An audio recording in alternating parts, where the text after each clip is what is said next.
Carbon nitrogen ratio, soil में carbon nitrogen ratio होता है ना। और खाद में भी एक सॉइल का जो कार्बन नाइट्रोजन का रेशियो होता है, और ये सॉइल को किस तरह से प्रभावित करता है उसके बारे में मैं बताता हूँ। 1985 में मैं मेरे घर की गांव की खेत की घटना बताता हूँ।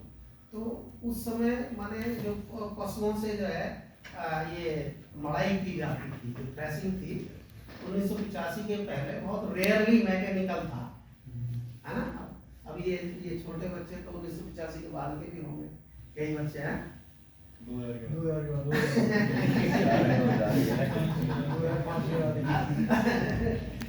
तो उस समय क्या है कि मेरे घर में वो मशीन आई गेहूं को निकालने वाली, threshing machine, thresher mechanical thresher बिजली द्वारा। तो क्या था कि मेरा जो घर है वो बिल्कुल गांव का पहला घर है, और मेरा घर से खेत इधर है, घर इधर है, ट्यूबवेल भी उधर है, मैंने बहुत अच्छा एकदम कॉम्बिनेशन है। तो क्या हुआ कि जो लोग थे, आसपास के जो लोग थे, जिनका वो जो माने जो गेहूं का ये था प्रोड्यूस था, उन्होंने सब ने उस खेत में करीब रख दिया, 8-10 बीघे का खेत होगा, और जिसका जब नंबर आएगा थ्रेशिंग हो जाएगी।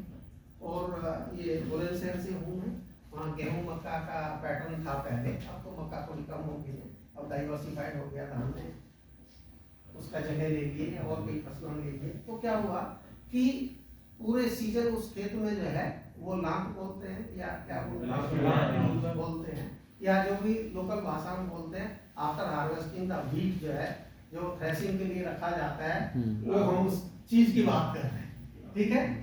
तो वो रखा गया और धीरे धीरे बिजली तो कम आती थी, तो जैसे जैसे वो जो है धीरे धीरे निकला, और निकलने के बाद उसको अप्रैल के महीने से लेके जून तक का टाइम निकल गया और खेत खाली हो गया।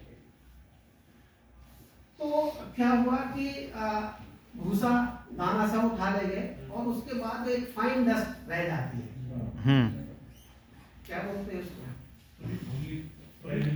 भूली, तो मुक्के वाली को बोलते हैं, रैनी बोलते हैं हमारे क्षेत्र में। तो रैनी जो है it is the fine dust of crop, माने क्रॉप रेसिड्यू, जो फसल के अवशेष है, पत्ते वत्ते हैं, उसकी जो फाइन डस्ट होती है उसको रैनी बोलते हैं।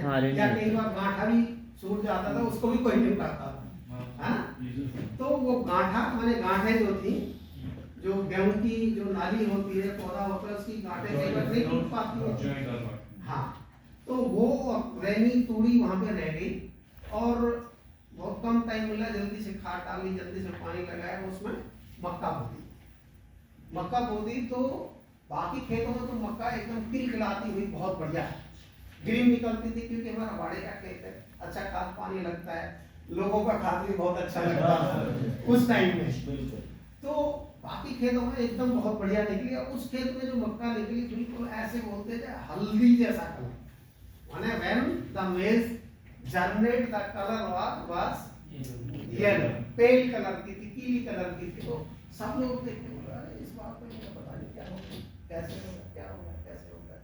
तो वो की स्थिति में थे, और उस समय मैं तब भी शायद हाई स्कूल में ही था, 1985 मैंने 10th पास किया, तो तब सीएन रेशो हमको नहीं पता था।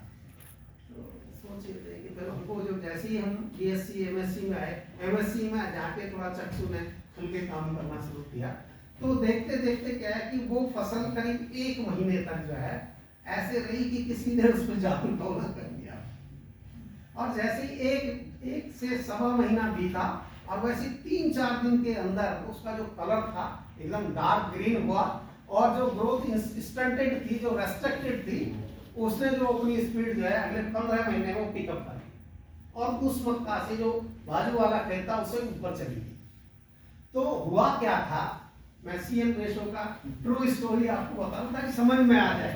मैं साइंस के तरीके से बताऊंगा तो आपको नहीं समझ में आएगा। तो क्या हुआ, वो जो रैनी और गांठा था, तो उस गांठा when it was incorporated in the field, in the soil, then जो सॉइल के अंदर मेरी सॉइल का जो ऑर्गेनिक कार्बन कंटेंट थे पहले से ज्यादा था, नाइट्रोजन स्टेटस क्योंकि बाड़े का खेत था अच्छा था, तो उसने जो है वो किसी, और उस पे जो वो रैनी थी या जो डस्ट थी, जिसने कार्बन और नाइट्रोजन का जो एक्चुअल रेशो था सॉइल का वो डिस्टर्ब कर दिया। उसमें कार्बन ज्यादा हो गया, माने जो सेलुलोज पार्ट ज्यादा हो गया और नाइट्रोजन कम हो गया कंपैरेटिवली। लेकिन बिकॉज वो बाड़े का खेत था, माइक्रोबियल एक्टिविटी बहुत अच्छी थी वहां पे, तो उसने जो है विदिन 1 मंथ उसका डाइजेशन कर दिया और सॉइल की जो मेटाबॉलिक एक्टिविटी थी उसने जोरदार धमाकेदार काम किया। सॉइल मेटाबॉलिज्म कोई जानता है? मेटाबॉलिज्म जानता है? मेटाबॉलिज्म में हमें खाने डाइजेस्ट करने, डाइजेशन प्रोसेस की जो प्रोसेस है उसे मेटाबॉलिज्म, वो उसको क्या बोलते हैं? मेटाबॉलिज्म कहते हैं। मेटाबॉलिज्म में बहुत सारे धुरंधर काम आते हैं, काम लेते हैं। माइक्रोब्स का रोल रहता है, एंजाइम्स, हार्मोन्स का रोल रहता है और ऑर्गेनिक एसिड्स का रोल रहता है। नए ऑर्गेनिक एसिड डलते हैं, नए ऑर्गेनिक एसिड बनते हैं, प्रोड्यूस होते हैं और जो भी हम खाते हैं उसको वो डाइजेस्ट करता है। तो और उसके बाद जो उसको शरीर जो है उसका जो न्यूट्रिएंट है उसको अलग करता है, इनऑर्गेनिक फॉर्म में, कंपाउंड फॉर्म में लेके आता है और तो वो ब्लड के जरिए हमारे शरीर में घूमता है, एसिमिलेट होता है, जिसको बोलते हैं शरीर को लगता है। तो 1 महीने तक जो वहां पे जो मेटाबॉलिज्म था वो डिस्टर्ब भी रहा और ड्यू टू माइक्रोबियल एक्टिविटी जो सॉइल ने बहुत जोरदार धमाकेदार काम किया और उसके बाद वो चीज ठीक हो गई। तो यहाँ क्लोरोफ्लोरोकार्बन की बात कर रहा था, क्लाइमेट चेंज की बात कर रहा था। ये चलते चलते मैंने बता दिया। CM रेशो आपको समझ में आया? Yes sir. आगे जब हम कंपोस्टिंग बताएंगे या और बताएंगे तो उसका टेक्निकल पार्ट है, वहाँ थोड़ा सा एक्सप्लेन कर